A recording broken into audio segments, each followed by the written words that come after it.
तो स्कूलों में जो एक रूल चलता है, रूल है कि 8th क्लास तक बच्चों को, चाहे वो कितना ही डम हो, हम बच्चों को फेल नहीं कर सकते।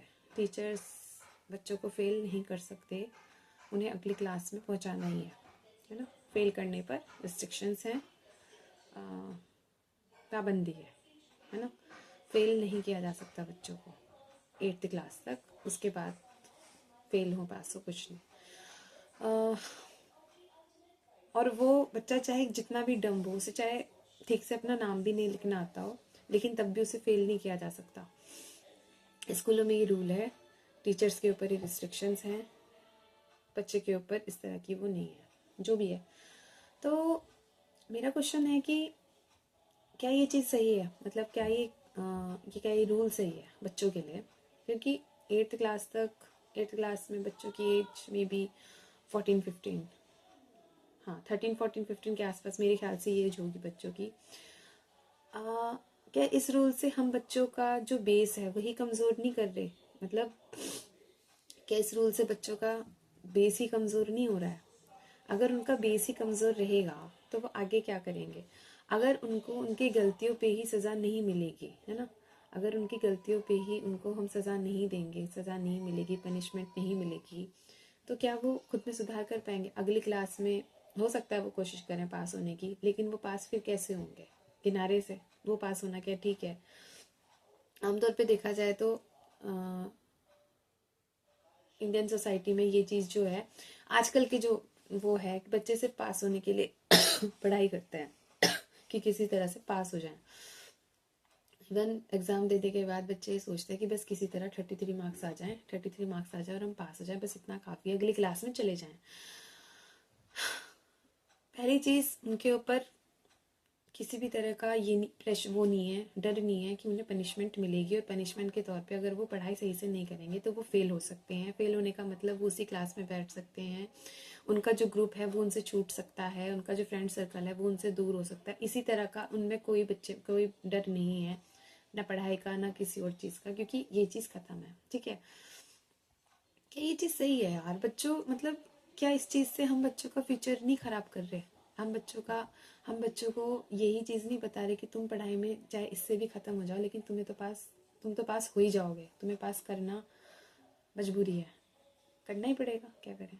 उसी के बाद वो बच्चे 10th में जब जाते हैं उनका रिजल्ट वही 50-60 के आसपास रहता है, इससे ज़्यादा शायद मुश्किल ही जो बच्चे पढ़ने वाले होते हैं यार वो पढ़ते हैं, है ना। इवन जो बच्चे पढ़ने वाले हैं वो पढ़ते हैं, ऐसा नहीं है कि क्लास में सारे बच्चे एक जैसे होते हैं। जो पढ़ने वाले बच्चे हैं वो पढ़ते हैं, लेकिन क्या बोलते हैं, उसमें जो वो है बहुत कम संख्या है पढ़ने वाले बच्चों की। अगर एक एक क्लास में 50-50 बच्चे होंगे ना, तो मुश्किल से उन 50 में से मुश्किल से 10 या 15 बच्चे ही ऐसे होंगे जो ठीक से पढ़ते होंगे। और 10-15 भी मैं शायद ज़्यादा बता रही हूँ, 10-15 भी मैं शायद ज़्यादा संख्या बता रही हूँ, इससे भी कम हो सकती है, जो अच्छे से पढ़ते हैं अपने सब्जेक्ट्स को, अपनी क्लास में अच्छे से हर सब्जेक्ट को पढ़ते हैं। ये संख्या बहुत कम है। बाकी इससे ज़्यादा संख्या जो है एवरेज और बिलो की ही है, वो नहीं पढ़ते, उनको सही से हिंदी भी पढ़नी नहीं आती, उनको सही से अपना नाम लिखना नहीं आता हिंदी में। इंग्लिश में तो लिख भी लेंगे शायद, उनको याद हो जाता है, बट हिंदी में भी मात्रा, बिंदी कहाँ लगेगी, मात्रा कहाँ लगेगी, कौन सी लगेगी, ये सारी चीज़ें उनका बेस ही नहीं क्लियर होता, और उनको सज़ा भी नहीं दे सकते। मारने पे भी टीचर्स की पाबंदी है, आप ज़्यादा उनको वो नहीं कर सकते, फेल नहीं कर सकते, ये सारी चीज़ें यार। तो इससे क्या बच्चों का भविष्य ही ख़राब नहीं हो रहा है? कि पढ़ाई सिर्फ उनके लिए एक फॉर्मेलिटी नहीं बन रही कि बस किसी तरह से उनके हाथ में रिजल्ट आते रहे और वो अगली अगली क्लासों में जाते रहें, है ना।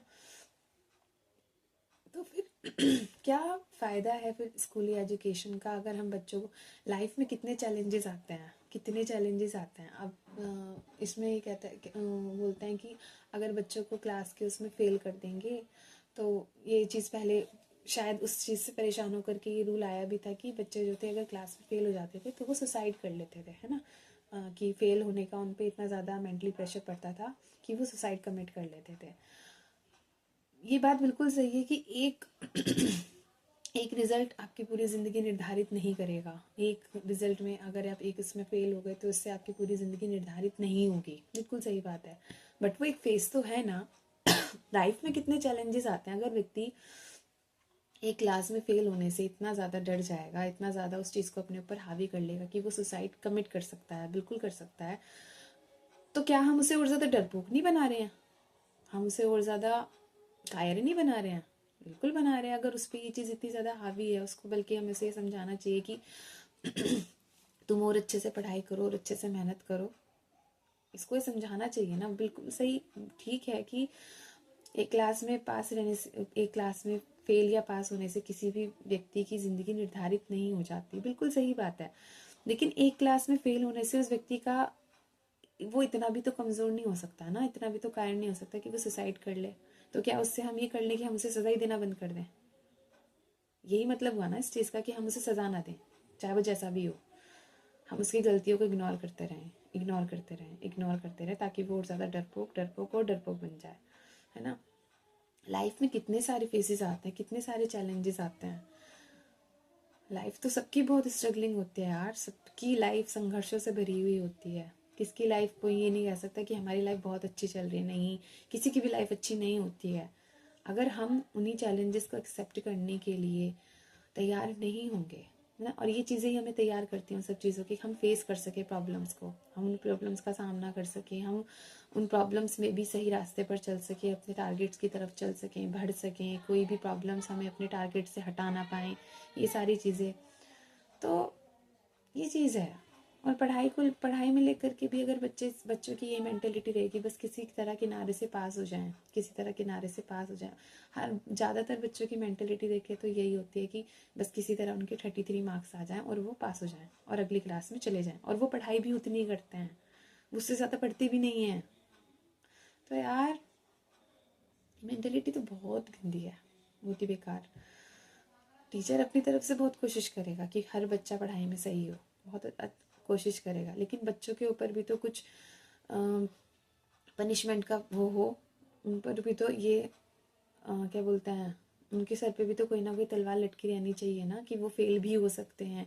अगर वो सही से पढ़ाई नहीं करेंगे तो उनको उसी क्लास में रखा जा सकता है। अगर वो सही से नहीं पढ़ेंगे, है ना, उनका रिजल्ट ख़राब हो सकता है, ये सारी चीज़ें। तो यार ये जो रूल है ना कि 8th क्लास तक बच्चे फेल नहीं हो सकते, बच्चों को सही से Hindi book, English book read नहीं करनी आती हैं, इंग्लिश भी चलो पर हिंदी भी बुक रीड नहीं करनी आती हैं, बस ज़्यादातर देखो तो यही होता है। मैं बोल, अगर उतने ही बच्चे जितने डिज़र्विंग हैं, है ना, उतने ही बच्चे जितने डिज़र्विंग हैं, जो पढ़ाई में अच्छे हैं, अगर उतने ही बच्चों को अगली क्लास में आगे भेजा जाए तो सही है। बाकी चाहे कितने भी बच्चे फेल हो रहे हों, है ना, उनको उसी क्लास में रोका जाए, बिकॉज वो डिजर्विंग नहीं है ना। उनको ज़रूरत है दोबारा से उसी क्लास को पढ़ने की, उन्हें ज़रूरत है दोबारा से उसी सब्जेक्ट को समझने की, उन्हें ज़रूरत है उसी क्लास को दोबारा से वो करने की, कंटिन्यू करने की। तो ये सारी चीज़ें हैं। तो यही था। और फिर वही बच्चे फिर 9th 10th में जाते हैं तो वहाँ पे भी उनका वही जाता है, इतनी ही पढ़ाई करते हैं कि जितने में वो पास हो जाएं। इसीलिए उनका रिजल्ट भी इतना ज़्यादा वो रहता है डाउन, 50 60 40 पे भी चला जाता है, 40 50 इतने पे उनका ज़्यादातर रिजल्ट रहता है। तो इस चीज़ से ज़्यादातर जो प्रभाव पड़ रहा है वो यही है कि बच्चों का जो बेस है वो बहुत वीक रह जाता है, बच्चों का बेस स्ट्रांग नहीं हो पाता। और जब तक बच्चों का बेस स्ट्रांग नहीं होगा, उनकी नींव ही मजबूत नहीं होगी, तो वो सब्जेक्ट को, विषय को अच्छे से क्या ही समझेंगे। क्योंकि बिल्डिंग तो तभी उस पर अच्छी बन सकती है ना जब नींव पक्की हो, नींव मजबूत हो, तभी बिल्डिंग भी अच्छी बनेगी। अगर नींव ही ऐसी होगी तो फिर उस पर क्या ही मजबूती आएगी, क्या ही एक समाज को एक अच्छा इंसान, व्यक्तित्व वो कैसे मिलेगा अगर अगर वो उसमें इतना भी साहस नहीं है कि वो अपनी असफलता को सहन कर ले, है ना। अगर उसमें इतना भी साहस नहीं है तो फिर कैसे व्यक्ति लोगों का निर्माण होगा। अगर उसमें इतना ही साहस नहीं है कि वो अपनी फेलियर को एक्सेप्ट कर ले और उसके लिए कोशिश करे दोबारा से, है ना। इवन हमने उनको उनकी फेलियर से बचाने के लिए कि वो फेल ही ना हो, हमने उनको फेल करना ही बंद कर दिया, उन्हें उनकी कमियां पता ना चले इसलिए हमने उनको फेल ही करना बंद कर दिया कि वो फेल ही नहीं होंगे। जब वो फेल ही नहीं होंगे तो उन्हें उनकी कमियां क्या ही पता चलेंगी, कुछ भी नहीं पता चलेगी उन्हें, उनकी कमियां कभी भी पता नहीं चलेंगी। 9th 10th में जाके पता चलेंगी जब ढीठ हो चुकी है, उनकी आदतें पक चुकी होती हैं, तब तो वो यही कोशिश करेंगे कि बस किसी तरह से किनारे से पास हो जाए, यही कोशिश वो करते हैं। तो ये रूल तो बिल्कुल भी सही नहीं है, बिल्कुल भी सही नहीं है। इवन अगर कोई बच्चा फेल हो भी जाए ना, किसी क्लास में फेल हो जाए, तो एक बात की तो गारंटी मैं ये दे सकती हूँ कि वो उस क्लास को अगर दोबारा से करेगा ना, तो उस क्लास में वो बच्चा टॉप करके ही निकलेगा क्योंकि ये बात बहुत लगती है कि वो फेल हो गया, वो अपने ग्रुप सर्कल से लोग हो गया, उसके जो साथ के बच्चे थे वो अगली क्लास में चले गए और वो उसी क्लास में रह गया। ये बात बहुत फील होती है, बहुत ज़्यादा फील होती है। लेकिन हम ये बात बच्चों को फील ही नहीं कराने देना चाहते हैं। हम चाहते हैं कि वो फील ही ना करें उस चीज़ को, और वो उन्हीं गलतियों के साथ आगे बढ़ता रहे। क्या फ़ायदा अगर उनको, बच्चों को उनकी गलतियों पे सजा ही ना दी जाए, तो बच्चों में गलती करने की फितरत और ज़्यादा बढ़ेगी, वो और ज़्यादा गलतियाँ करेंगे, वो उन गलतियों में और पक्के होंगे, उनकी आदतें पक जाएंगी, वो ढीठ हो जाएंगे, और उसके बाद उनको सुधारने का कोई हमारे पास तरीका नहीं होता है, सच में नहीं होता है। तो ये चीज़ समझने की बहुत ज़्यादा ज़रूरत है।